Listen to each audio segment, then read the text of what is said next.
இனி பிரத்யேக செய்திகள் உங்கள் விரல் நுனியில். இந்தியாவின் சமூக ஊடக தளம் அரட்டையில் தினமலர் சேனலை பின்தொடருங்கள்.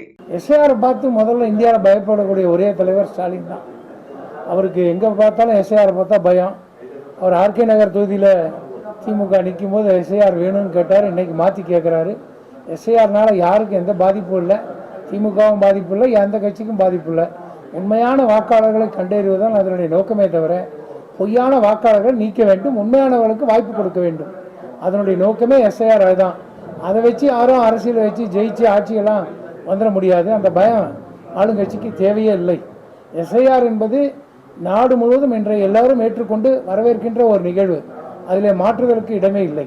ஆகவே அது ஒரு பொய்யான புரட்டு. எஸ்ஐஆரில் எந்த விதமான தவறும் நடப்பதற்கு வாய்ப்பே இல்லை. ஏனென்று சொன்னால் நல்ல நேர்மையான அதிகாரிகள் தான் அங்கே இருக்காங்க. அதுக்கு மேலே எத்தனை வாய்ப்புகள் இருக்காங்க. விடுபட்டிருந்தால் மறுபடியும் சேர்த்துறதுக்கு எத்தனை வாய்ப்பு இருக்கு. பீகார் சொல்றாங்க இல்லையா, பீகார் ரிசல்ட் வரப்போகுது இல்லை தேர்தல் முடிஞ்ச அப்புறம். அந்த ரிசல்ட்டில் பாருங்க பிஜேபி தான் ஜெயிக்கும்.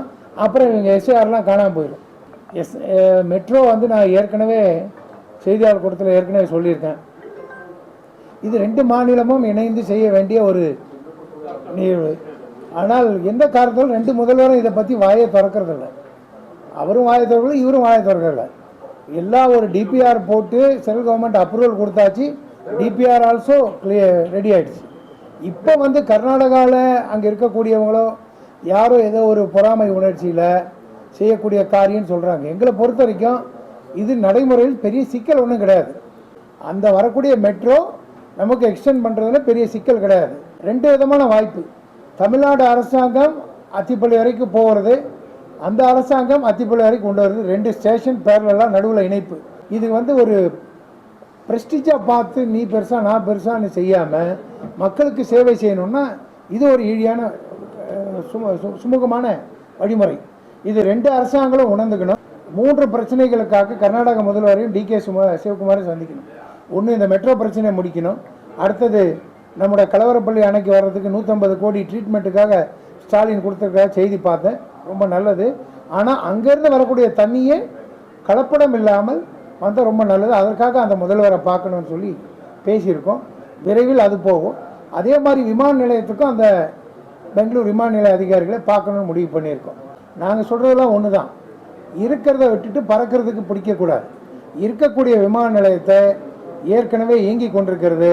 அந்த விமான நிலையத்தோட பேச்சுவார்த்தை நடத்தி இயங்குகின்ற விமான நிலையத்தோட இன்னொரு 1000-500 ஏக்கர் அரசாங்கம் எடுத்து கொடுத்துட்டா உடனடியாக இருக்கக்கூடிய இந்த விமான நிலையத்தை நம்ம பயன்படுத்திடலாம். இதுக்காக இன்னொரு இடம் போய் வாங்கி எடுத்து செய்யணும்னு சொன்னால் அப்புறம் சென்னை பக்கத்தில் இருக்கக்கூடிய பாரந்தூரில் 5 வருஷமா 7 வருஷமா சொல்கிறாங்க இல்லையா, நிலம் எடுக்கிறோம் வருதுன்னு. அந்த மாதிரி தான். நிச்சயமாக விமான நிலையம் வேண்டும், சர்வதேச விமான நிலையமும் வேண்டும் ஒசூர் மாநகரத்திற்கு. அப்படி வரணும்னா புதுசாக ஒரு இடத்த தேடி பிடிச்சி அது வயபிலிட்டியெல்லாம் கொண்டு வந்து சேர்த்துறதுக்கு லேட் ஆகும். அதனால் இருக்கக்கூடிய விமான நிலையத்தை கையகப்படுத்துவதோ அல்லது பெங்களூர் விமான நிலையத்தோடு இணைந்து இன்னொரு 500-600 ஏக்கர் அதோடு சேர்த்தா பெரிய விமான நிலையம் இங்கேயே கொண்டு வந்துடலாம். அதுக்கான வாய்ப்புகள் ரொம்ப அருமையாக இருக்குது. அதில் திமுக, காங்கிரஸ், அண்ணா திமுக கட்சிகள் எல்லாம் நாங்கள் பார்க்கல. முதல்வர் மனது வைத்து விரைவில் ஓசூருக்கு விமான நிலையத்தை கொண்டு வருவதற்கு உடனடியாக முயற்சிகள் மேற்கொள்ள வேண்டும்.